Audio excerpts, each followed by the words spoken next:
पहला part clear हो गया, मतलब कि उत्प्रेरण और उत्प्रेरक में आपको अंदर समझ में आ गया। अब देखिए मैं कुछ ऐसे इंपॉर्टेंट उत्प्रेरक का नाम लूंगा जो कि बोर्ड एग्जाम के लिए वेरी इंपॉर्टेंट है, ठीक है। 5-6 उत्प्रेरक मैं बताऊंगा, इससे बाहर आपका जाने वाला नहीं है, जो भी पूछेगा इसी में से रहेगा। जैसे देखिए आपका एक बार पूछेगा प्लेटिनम उत्प्रेरक कहाँ यूज होता है, या फिर ये ठोस उत्प्रेरक होता है। प्लेटिनम उत्प्रेरक है और ये ठोस है, और दुनिया में बता दूँ सबसे महंगी धातु कौन है, प्लेटिनम ही होती है, ठीक है। देखिए प्लेटिनम उत्प्रेरक एक बार यूज होता है, ये कहाँ पूछा जाता है बताऊंगा। V2O5 ये भी उत्प्रेरक है, ये भी सॉलिड होता है, ठीक है। ये कहाँ प्रयोग किया जाता है इसको भी बताऊंगा।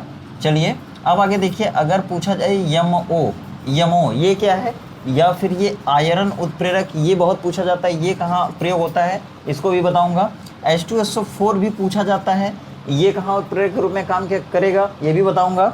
और उसके बाद बताऊंगा आपको, देखिए इसके बाद आपको बताने वाला हूँ मैं NO, बहुत ही इंपॉर्टेंट ये भी है, ये कहाँ यूज होता है उत्प्रेरक रूप में ये भी बताऊंगा, ठीक है। एक देखिए ये भी बहुत इंपॉर्टेंट है, ZnO और ZnO प्लस Cr2O3, और ये सभी रहेगा CuO की उपस्थिति में, ठीक है। इससे मेथिल एल्कोहल बनता है, बहुत ही इंपॉर्टेंट। ये देखिए बता दूं इससे क्या होता है, यह उत्प्रेरक क्या करेगा, जहाँ पर जिस अभिक्रिया में मेथिल एल्कोहल बनाते हैं ना, वहाँ पर ये उत्प्रेरक प्रयोग में लाया जाएगा, ठीक है।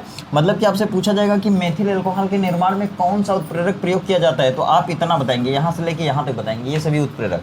ये उत्प्रेरक कहाँ प्रयोग किया जाता है, तो आप बोलेंगे सल्फर ट्राई ऑक्साइड के निर्माण में।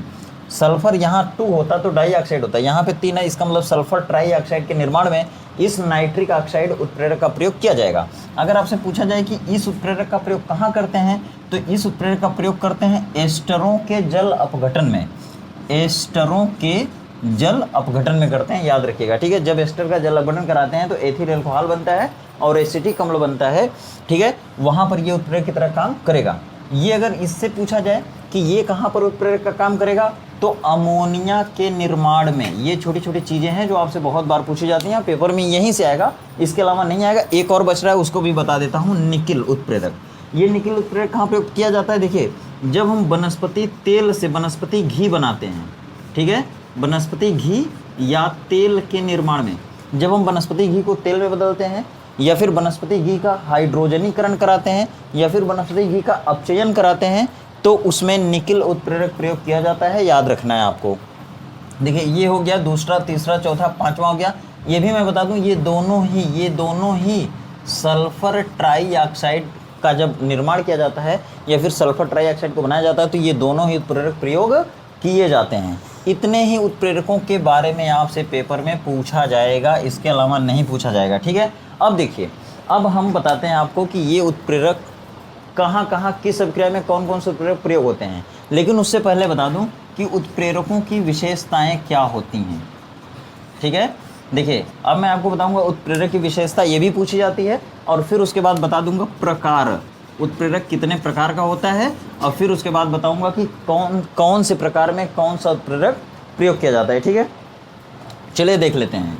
देखिए सबसे पहली विशेषता यह है कि उत्प्रेरक किसी भी रासायनिक अभिक्रिया को प्रारंभ नहीं करता है, ठीक है। सुनिए, लिखते जाइएगा। पहली विशेषता यह है कि उत्प्रेरक किसी भी रासायनिक अभिक्रिया को स्टार्ट नहीं करता है। अगर कोई रासायनिक अभिक्रिया होती रहती है तो यह उसके वेग को केवल परिवर्तित करता है, स्टार्ट नहीं करता है।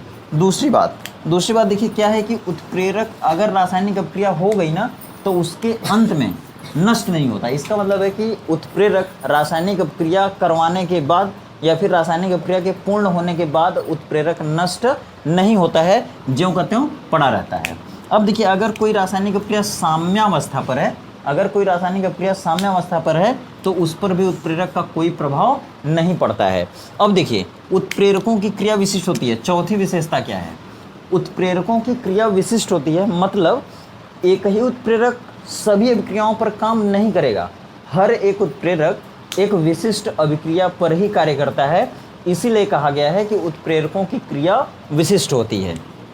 मतलब कि क्रिया विशिष्ट यहाँ पे लिख लेते हैं, बस ये मैं आपको शॉर्ट में बता दिया, ठीक है। अब देखते हैं कि उत्प्रेरक कितने प्रकार का होता है, ठीक है। देखिए अब देखिए ये उत्प्रेरक का अगर हम लोग प्रकार पढ़ेंगे तो ये 2 प्रकार से बांटा जाता है। जैसे भौतिक अवस्था के आधार पर, अगर भौतिक अवस्था के आधार पर बात करेंगे तो 2 प्रकार का उत्प्रेरक होगा।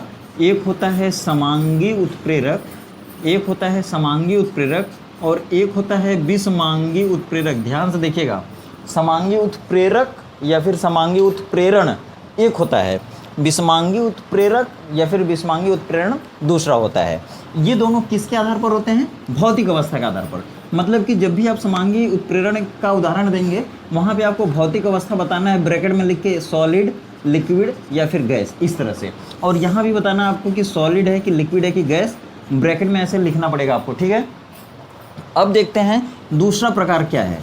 तो दूसरा है क्रियाशीलता के आधार पर। क्रियाशीलता के आधार पर कितने तरह का उत्प्रेरक होता है? 5 प्रकार का होता है। इतने